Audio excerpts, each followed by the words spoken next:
we will discuss about trigonometry. Trigonometry is a study which deals with the study of sides and angles of right angle triangle.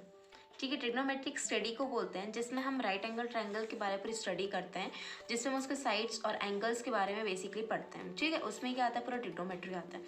Trigonometry में क्या होता है, हमारे पास में for suppose हमारे पास एक right angle triangle है यहाँ पर ABC, जिसमें B पर क्या है, एक 90 डिग्री एंगल है, मतलब राइट एंगल है, और यहाँ पर C पे हमने एक एंगल बना लिया थीटा. थीटा बना लिया. थीटा से डिपेंड करता है हमारे पास में क्या बेस होता है, क्या परपेंडिकुलर होता है. ये तो हमें पता ही है कि उसके 3 साइड्स होते हैं. एक होता है बेस, परपेंडिकुलर और हाइपोटेनियस. बेस क्या होता है, जो इस थीटा पे डिपेंड करता है. बेस परपेंडिकुलर इस थीटा पे डिपेंड करेंगे. कैसे डिपेंड करेंगे, ये थीटा यहाँ पर है, ये थीटा के जो भी एडजेसेंट होगा उसे हम क्या बोलते हैं, बेस बोलते हैं. इस थीटा के जस्ट अपोजिट वाली साइड को हम बोलते हैं परपेंडिकुलर. परपेंडिकुलर ये हो गई जो थीटा के अपोजिट है, और वो क्या है AB, और बेस क्या बन गया BC.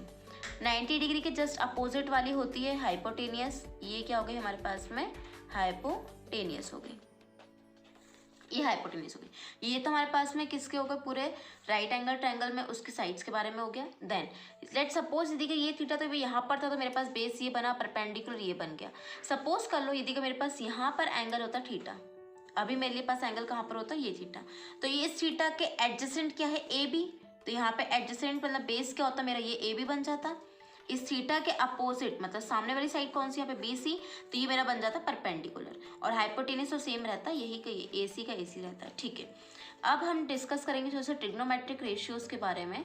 ट्रिग्नोमेट्रिक रेशियोज में हमें पता है कि हमारे पास में 6 ट्रिग्नोमेट्रिक रेशियोज होते हैं. ट्रिग्नोमेट्री में कितने रेशियोज हैं, 6.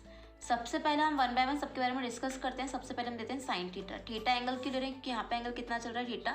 सपोज यदि यहाँ पे एंगल होता A होता, अल्फा होता, तो यहाँ पर भी A या अल्फा बीटा जो भी होता है, यहाँ पे जो एंगल होगा ये वहाँ पे ये एंगल चलेगा. साइन थीटा, साइन थीटा कितना होता है, परपेंडिकुलर अपॉन में हाइपोटेनियस. तो ये कितना बन जाएगा, P अपॉन में H, परपेंडिकुलर अपॉन में हाइपोटेनियस. यहाँ पर परपेंडिकुलर क्या है, AB, तो ये हो जाएगा कितना, AB. हाइपोटेनियस क्या है, AC, तो ये कितना हो जाएगा, AC. मतलब साइन थीटा कितना हो गया, P अपॉन में H, AB अपॉन में AC. इसी तरीके से हम बात करते हैं दूसरे की, तो कॉस थीटा. तो कॉस थीटा कितना होता है, बेस अपॉन में हाइपोटेनियस. तो बेस यहाँ पर क्या है मेरे पास में BC, और हाइपोटेनियस तो सेम रहेगा, क्या है पहले जो था साइन के लिए वही हो जाएगा, इसके लिए भी AC.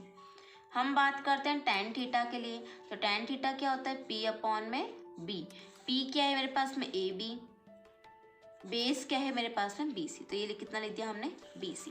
तो ये किसके फॉर्म में होगा, ये सारी चीज़ें मेरे पास उसके फॉर्म में हो गई, उनके साइड्स के.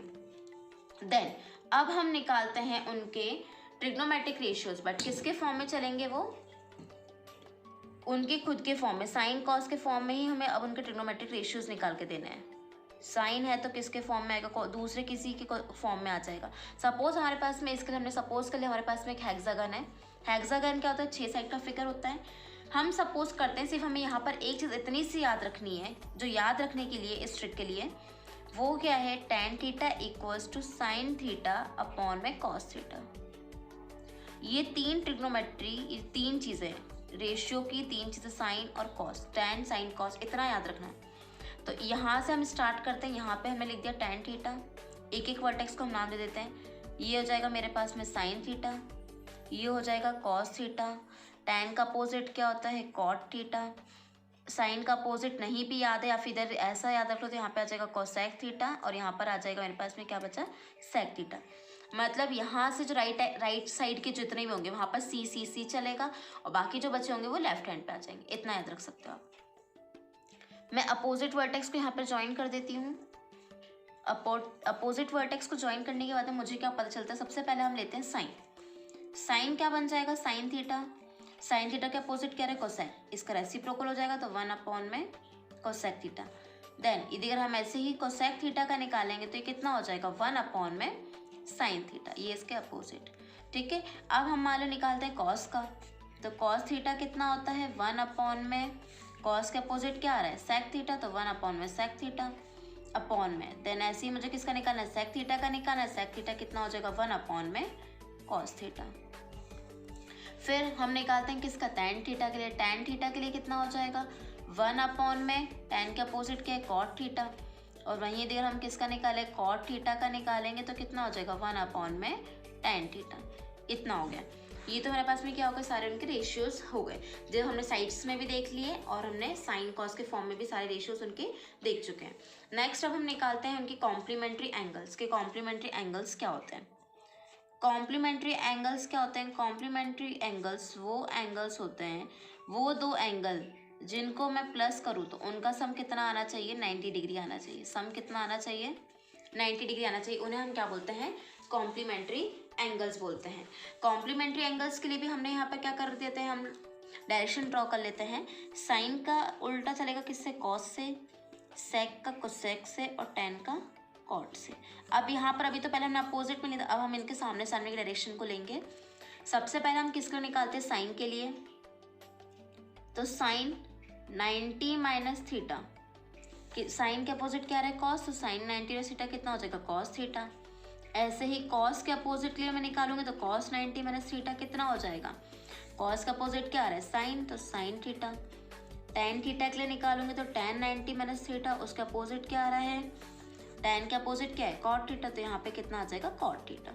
ठीक है, ऐसे ही हम बाकी सारी के भी कर सकते हैं। सपोज मेरे पास में है कोसेक 90 माइनस थीटा, तो कोसेक के अपोजिट क्या है? सेक, इक्वल्स टू में सेक थीटा, और यदि मैं लिखा लूँ किसका? सेक 90 माइनस थीटा, तो कितना हो जाएगा? Cosec theta.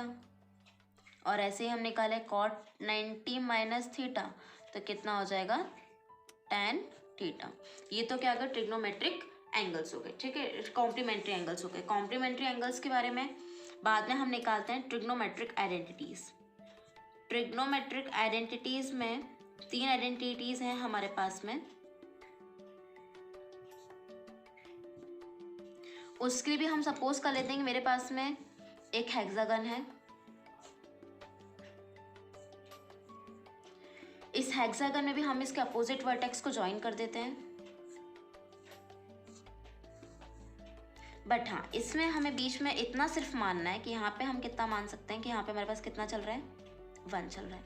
और ये कितना होगा? यहाँ पर जैसे पहले बनाया था वैसे ही टेन थीटा, यहाँ पे साइन, यहाँ पर ये कॉस थीटा, यहाँ पर आ जाएगा कॉट थीटा, कोसेक थीटा, और यहाँ पर आ जाएगा सेक थीटा।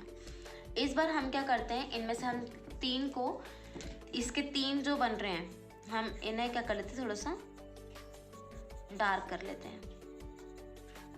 3 को डार्क करने से मेरे पास क्या फ़ायदा होगा? देखो क्या है, साइन थीटा कॉस थीटा, हम यहाँ पे चलाते हैं इन्हें क्लॉकवाइज चलाते हैं। ये ऐसे क्लॉकवाइज चल रहे हैं अंदर के। अब देखो पहला क्या बनेगा? Sin square theta plus cos square theta equals to 1। तो पहली आइडेंटिटी क्या बन गई मेरे पास में? जब मैंने क्लॉकवाइज चलाया था तो sine square theta plus cos square theta equals to 1। Second में मैंने यहाँ से लेती हूँ मैं सेकेंड में, तो कितना हो जाएगा? Tan square theta plus 1 equals to sec square theta. कैसे आया? Clockwise, tan square theta plus 1 equals to sec square theta. वापस से हम यहाँ पे चलेंगे क्लॉकवाइज में ही, तो क्लॉकवाइज में कितना हो जाएगा? ये 1 plus cot, 1 plus cot square theta equals to cosec square theta, ये हो जाएगा। मतलब बस आपको यहाँ पे इतना याद रखना है कि मुझे कैसे डायरेक्शन में जाना है? क्लॉकवाइज जाना है मुझे। क्लॉकवाइज जाओगे तो कभी कुछ नहीं होगा, और यदि आप एंटी क्लॉकवाइज जाएंगे तो भी सही है। एंटी क्लॉकवाइज में सपोज कर लो कि यहाँ से नहीं, ये इधर से आ रहा है, ये ऐसे चल रहा है, तो देखो कैसे चलेगा ये। मान लो एंटी क्लॉकवाइज में ऐसा गया, यहाँ से ऐसा गया, तो क्या हो जाएगा? 1 minus sine square theta equals to cos square theta. ये भी आइडेंटिटी होती है मेरे पास में। देखिए यहाँ से गया तो कितना हो जाएगा? Sec square theta minus tan square theta equals to 1 हो जाएगा। ऐसे ही हम सेम किसके लिए निकालेंगे? इसके लिए भी निकाल सकते हैं एंटी क्लॉकवाइज में भी। Cosec square theta minus 1 equals to cot square theta. But आप क्लॉकवाइज में भी जाएंगे तो भी सही है, और एंटी क्लॉकवाइज में आएंगे तो भी सही। बट आप यहाँ पे क्लॉकवाइज जाएंगे तो हो जाएगा। यदि अगर आपको इनमें ट्रिग्नोमेट्रिक रेशियोज में, कॉम्प्लीमेंट्री एंगल्स में और ट्रिग्नोमेट्रिक आइडेंटिटीज में कोई भी डाउट हो, you can comment me. Okay, thank you.